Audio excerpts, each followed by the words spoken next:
Fala mergulhador, beleza? Se você já desenvolve REST APIs, provavelmente já ouviu falar ou já usa JWT, JSON Web Tokens.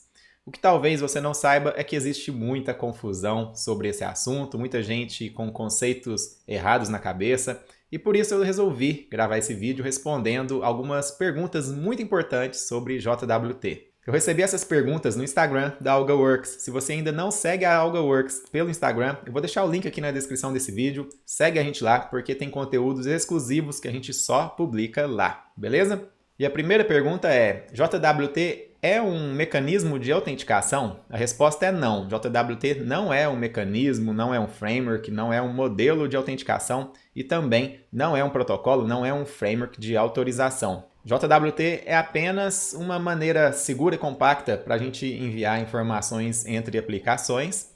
Basicamente pensa como uma string bem grande mesmo, onde tem informações autocontidas dentro dessa string. Por isso a gente chama de token transparente, ou seja, nós conseguimos enxergar informações dentro desse token. Então pensa uma string muito grande, porém essa string significa alguma coisa. Nós conseguimos enxergar informações que estão autocontidas dentro dessa string. Isso é o JWT. Só para ficar mais claro, vamos dar uma olhada aqui em um exemplo. Aqui, ó, na minha tela, você está vendo isso aqui é um token JWT e significa alguma coisa. Deixa eu duplicar essa linha aqui para eu ir quebrando para você entendendo. Olha, tá vendo onde tem um ponto? Eu vou quebrar aqui. Tem um outro ponto aqui. Vou quebrar a linha aqui também, só para ficar mais didático para você. Então aqui a gente tem o header. Esse header é onde nós temos informações sobre o tipo do token e o algoritmo criptográfico usado.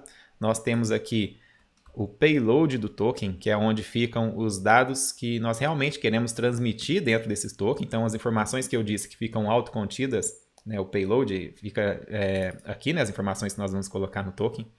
E aqui é a assinatura, que é a assinatura que valida a integridade do token, que foi gerada usando um algoritmo de criptografia. Então, basicamente, a estrutura de um token JWT é esse aqui, mas o token completo está aqui, né? Então, eu vou copiar aqui, ó, e vou acessar esse site jwt.io, vou colar aqui, ó, no encoded, porque ele está encodado aqui, né? Veja bem que ele não está criptografado, tá? A gente consegue enxergar informações dentro desse token. Então, eu vou colar aqui. E nós temos aqui do lado direito ele decodificado. Então, temos aqui o header, né, que é onde nós temos, como eu disse, informações sobre o token, o algoritmo criptográfico, né, poderia ter mais coisas também. Aqui é a parte mais interessante no sentido das informações que nós colocamos dentro do token, né? Então, temos aqui, por exemplo, aqui é o que a gente chama de claims, tá? Cada chave-valor aqui, ó, é o que a gente chama de claims. Que são as informações realmente que estão dentro do token, né? E a gente tem alguns tipos de claims, eu não vou entrar em detalhes aqui nesse vídeo, mas tem claims reservadas, públicas, privadas, mas enfim, aqui o sub, a gente está identificando quem é o dono do token, geralmente é um ID do usuário. Esse claim aqui, IAT, ó, ele diz quando esse token JWT foi emitido, né? Então o timestamp aqui, o horário que ele foi emitido. Temos aqui um claim para o nome, no caso aqui o nome do usuário, né, o nome do dono desse token, né, do usuário para o qual esse token foi emitido. E a gente pode ter outros claims aqui que a gente pode criar, por exemplo, admin, gerente. Então aqui estou dizendo, esse usuário para o qual esse token representa, ele é um gerente? Então estou dizendo que ele sim, true, né, é verdadeiro, é um gerente.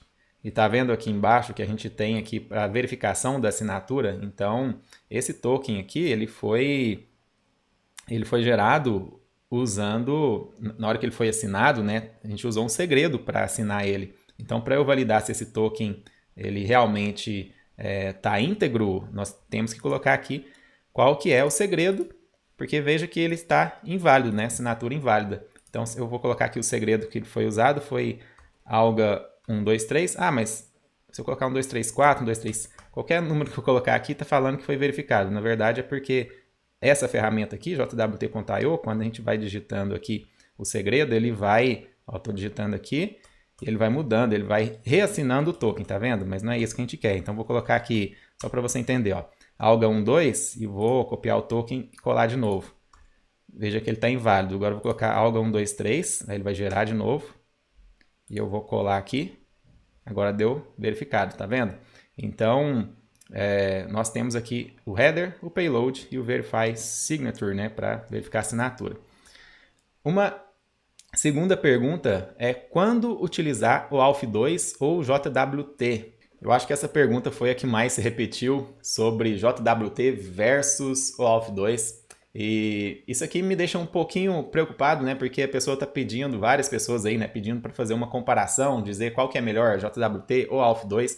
Porém, essa pergunta não faz nenhum sentido. Mostra, na verdade, o desconhecimento sobre o assunto. Não tem nenhum problema, tá? Eu sei que a culpa não é sua se você também tinha essa confusão na cabeça, ou tem ainda essa confusão na cabeça. Eu sei que tem algumas pessoas aí na internet que ensinam realmente de forma incorreta esses conceitos. Mas você está aqui para aprender isso aí, né? Então, vamos lá, eu quero acabar com essa confusão na sua cabeça. A realidade é que você não precisa escolher entre JWT e ALF2. Não são coisas que você tem que escolher entre um e outro. Na verdade, elas até se complementam, né? Então, vamos lá. Como eu já falei na pergunta anterior, né? JWT não é um modelo, um framework de autenticação ou de autorização.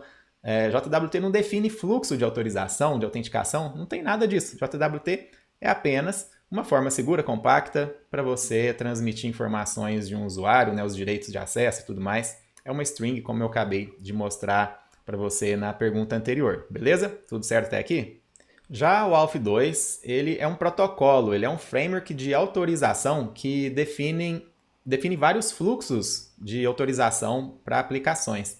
Então, você pode usar JWT com o ALF2 sem nenhum problema, mas não precisa usar JWT com o ALF2. Na verdade, você pode usar o ALF2, por exemplo, com um token opaco. Lembrando, JWT é um token transparente, né, com informações autocontidas que a gente consegue enxergar lá dentro dele, certo? Mas você pode usar também com token opaco. Token opaco é uma string zona. Pensa assim, ó, pega seu teclado, começa a digitar qualquer coisa sem ver, uma string aleatória. Isso pode ser um token opaco. Não significa nada, simplesmente é uma string, entre aspas, aleatória, né, com algum algoritmo para gerar ela, que não tem informações autocontidas dentro dela. Você pode usar esse tipo de token opaco também com o ALF2, tá? Então, assim, geralmente, hoje em dia, as pessoas estão usando o JWT com o ALF2, mas, de novo, não é comparável, não é um ou outro. Você pode usar um e outro tranquilamente ou não, tá? Você fica a seu critério usar ou não junto, beleza? E a próxima pergunta é o seguinte: o Bearer Token do JWT é menos seguro que um ALF2? Bom, essa aqui é mais uma daquelas confusões, né? Como eu mostrei na pergunta anterior, tem muito a ver com isso. Acredito que quem fez essa pergunta tem a mesma dúvida da pergunta anterior. Acredito que nesse momento já está esclarecido. Porém, eu resolvi colocar essa pergunta aqui porque eu acho que a intenção dela é outra, que pode ser interessante responder também. Eu acho que a intenção dessa pergunta é saber se um token JWT ele é menos seguro que um token opaco. Porque quando você implementa, por exemplo, a gente foca aqui bastante em Spring, né? Em Spring Security, no caso, que a gente está falando aqui de segurança. Se você implementa isso, o ALF2 com Spring Security, sem JWT, você vai usar um token opaco, né? E um token opaco, ele é gerenciado no próprio servidor. Então, tem um banco de dados, né, no servidor, onde tem os tokens válidos, né? Quando você usa JWT, não existe esse armazenamento dos tokens num banco de dados. Simplesmente, o token já tem todas as informações que você precisa. E aí, essa pessoa deve estar querendo saber, então, se é mais seguro ou menos seguro usar JWT ou esse token opaco com ALF2. Bom, como um token JWT ele é transparente, a gente consegue enxergar as informações que estão dentro desse token, você tem que tomar cuidado para não colocar dados sensíveis dentro desse token. Por exemplo, você não vai colocar a senha do usuário dentro do token ou alguma informação que é muito sensível para o seu negócio. Porque se você fizer isso, aí sim você tem um risco de segurança, já que para ler um token é muito fácil. Você não precisa nem de uma senha, de um segredo para ler as informações dentro de um token somente assinado, né? Então, essa é uma questão. Não vejo que é um problema, né, de JWT, mas é mesmo um problema de quando a pessoa não entende e acha que aquilo ali está seguro, um token por si só, que ele não pode ser enxergado, mas eu mostrei para você numa pergunta anterior aqui, que você pode ver as informações que estão dentro do token. Só tomando cuidado com isso aí, ok. Um outro ponto é que um token JWT, ele só é invalidado quando o tempo de expiração dele é alcançado. Então, quando você emite um token JWT, você deve colocar um tempo de expiração. Por exemplo, algumas horas, alguns dias, semanas, meses ou até anos. Você pode colocar, então, um tempo de expiração. Se você emite um token com tempo de expiração muito longo, e aí o que é longo, o que é curto, aí vai depender do seu negócio, mas vamos supor que você emite um token com tempo de expiração de 1 mês. Então, se esse token, no primeiro dia, ele cai na mão de alguém que não deveria, um hacker, alguém que não poderia ter acesso a esse token, ele vai ser válido ainda por 1 mês. Tem 30 dias, 29 dias, né, para esse cara fazer, acessar dados, né, usar esse token para acessar dados, de repente, numa API, na sua aplicação, sem que ele, na verdade, poderia ter acesso. Mas como ele tem o token, ele é portador desse token, ele pode fazer isso. Então, tem esse risco quando você gera um token JWT que você não consegue invalidar ele, a não ser que seja pelo tempo de expiração. Aí tem algumas pessoas que implementam blacklist no servidor. Então, sempre que você tenta usar o token para acessar alguma informação na sua API, antes é checado numa blacklist para ver se esse token pode ser usado ou não. Só que quando a gente faz isso, a gente está trazendo o estado para a nossa aplicação, que é justamente o motivo porque existe JWT, para não manter estado no nosso servidor, né? Um token JWT, ele por si só, ele já tem esse conceito de ser stateless, né? Porque lá dentro dele já tem todas as informações que a gente precisa. Se você implementa um blacklist, você vai acabar tendo um servidor centralizando tudo isso aí. Então tem um pouco dessa polêmica, dessa discussão, se isso é uma boa prática ou não, tá? Agora, o token opaco é uma string, entre aspas, aleatória, né? Que não tem informações dentro dela, dentro desse token. Porém, a gente tem um servidor que centraliza, né? Que sabe se esse token está válido ou não. Então, basicamente, esse servidor vai ter um banco de dados, independente de onde seja, ele vai ter um banco de dados onde os tokens válidos estão nesse banco de dados. Se alguma aplicação recebe um token e quer saber se esse token está válido, essa aplicação tem que perguntar para o servidor que armazena esses tokens para saber se esse token está válido ou não. Então, aparentemente é mais seguro porque tem alguém, né, um servidor centralizando. Porém, a gente tem a questão de escalar a nossa aplicação, né? Se a gente quer escalar a nossa aplicação, a gente vai ter que escalar esses servidores, né? Vai ter que replicar esses servidores aqui que fazem essa validação dos tokens. Então, é mais uma questão de uma dificuldade de escalar a aplicação, não que seja impossível, tá? Mas é bem seguro. Eu acredito assim, as duas possibilidades, com JWT ou com token opaco, as duas possibilidades podem ser seguras, você só tem que tomar os cuidados, tá? E a próxima pergunta é o seguinte: usar token opaco fere a constraint stateless do REST? Então JWT é obrigatório? É uma boa pergunta também, mas muito polêmico. Na minha opinião, parece que fere a constraint sim, né? Porque se a gente está usando o token opaco, como eu acabei de falar, de responder na última pergunta, né? Token opaco, a gente precisa de um servidor centralizando, de um banco de dados para armazenar esses tokens, a gente está mantendo o estado, né? Então, aparentemente, fere essa constraint sim. Mas se você precisar de estado por algum motivo, se você precisa invalidar o token no momento que você quer mesmo, o que você vai fazer? Você vai ter que seguir nessa solução. Então, não me preocuparia muito com isso não, tá? Eu acho que isso aqui é um detalhe que, se você entender o que você está fazendo, se você entender o que isso implica na escalabilidade da sua aplicação, como eu disse, não que impede, mas dificulta um pouco. Se você entender isso, eu acho que está tudo bem, porque se você usar JWT implementando uma blacklist, como eu disse que algumas pessoas implementam, você também está trazendo estado para a sua aplicação, no caso dos tokens, né? Então, eu acredito que se você precisa do estado, de repente, usar token opaco pode ser, sim, uma solução. A próxima pergunta é a seguinte: podemos criptografar com um par de chave pública e privada? Beleza, boa pergunta também. Então, aqui quer saber se a gente pode criptografar um token JWT com um par de chaves, né? Mas antes de responder, vamos revisar uma coisa que é importante, tá? Que um JWT pode usar JWS para fazer a assinatura do token. Então, sempre que eu estou falando aqui sobre assinar token, só JWT não tem como assinar, tá? A especificação do JWT não diz isso, como fazer isso. Agora, quem diz isso é JWS, tá? Então, é uma especificação do mesmo conjunto de especificações, né? Então, com JWS, a gente consegue assinar um token, ou seja, o payload, né, os dados do token, são lidos facilmente, como eu mostrei para você já no início desse vídeo. Porém, para a gente saber se esse token está válido, a gente precisa do segredo ou de uma chave para poder validar se ele está íntegro, né? Beleza. Agora a gente pode também usar a JWE para criptografar, né? Então a gente vai criptografar o conteúdo do token. Dessa forma, não vai ser acessível nem para leitura, a não ser que você tenha a chave para fazer essa leitura. O uso mais comum que a gente vê assim, no dia a dia é usando o JWS, tá? JWE é bem menos comum esse uso, beleza? Dito isso, quando a gente usa JWT assinado com JWS, sim, você pode usar um par de chaves. Na verdade, você pode usar vários algoritmos. Existem vários algoritmos criptográficos para você fazer a assinatura do seu token.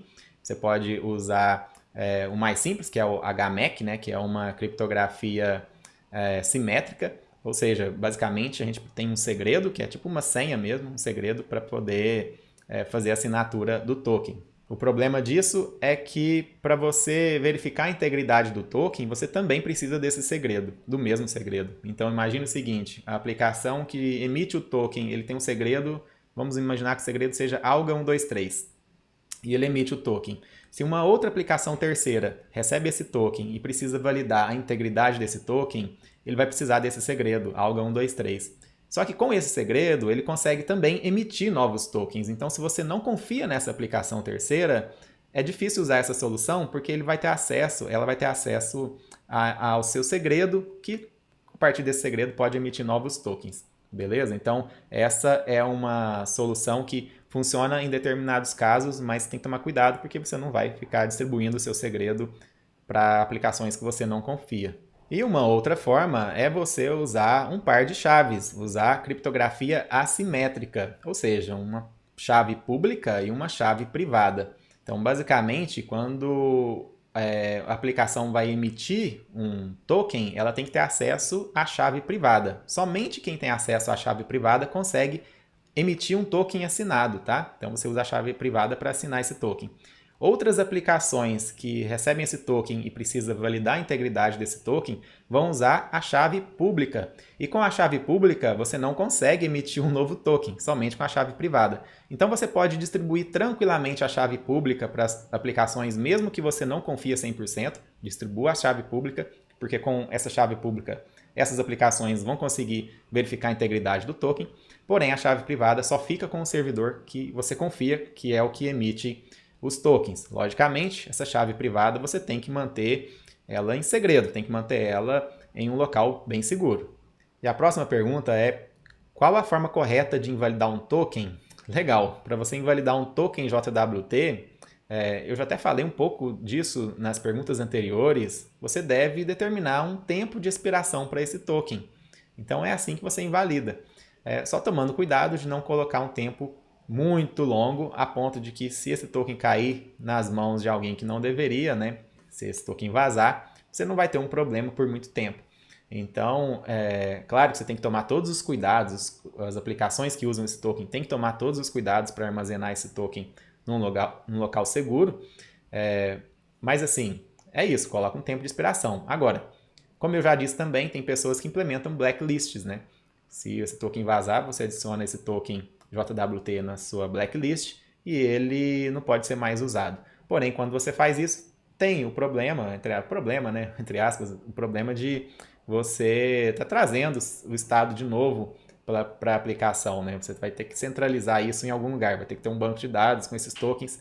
E aí, para que mesmo você está usando JWT? Por que você já não usa um token opaco? Mas enfim, é só algo para você refletir. Se você precisa disso, se realmente você deveria estar usando JWT, né? E a última pergunta é a seguinte: no especialista Spring REST ensina a usar JWT? Ensina sim. Se você ainda não conhece, o especialista Spring REST é o nosso curso online e imersivo de modelagem e desenvolvimento de REST APIs com Spring. Nesse curso, você vai aprender a implementar Authorization Server com o Auth2, Resource Server também com o Auth2, né? Você vai aprender a usar tokens opacos e tokens transparentes com JWT, fazer a assinatura do token com assinatura simétrica e assimétrica com HMAC, e também com chave pública e privada, né, um par de chaves. Enfim, essa parte de segurança são 2 módulos, é muito denso mesmo. Esse é o conteúdo mais completo que existe no mercado de modelagem e desenvolvimento de Spring REST, e essa parte de segurança tá muito top mesmo lá dentro do curso, tá? Então, se você tiver interesse em saber mais sobre essa imersão, saber mais sobre a próxima turma, ser notificado também quando a gente abrir vagas para a próxima turma, eu vou deixar um link aqui embaixo desse vídeo para você se cadastrar na lista de espera, beleza? Olha, e se você tem alguma outra dúvida sobre JWT, escreve aqui para mim, quem sabe eu gravo um outro vídeo para responder mais dúvidas sobre JWT. Um abraço e até mais!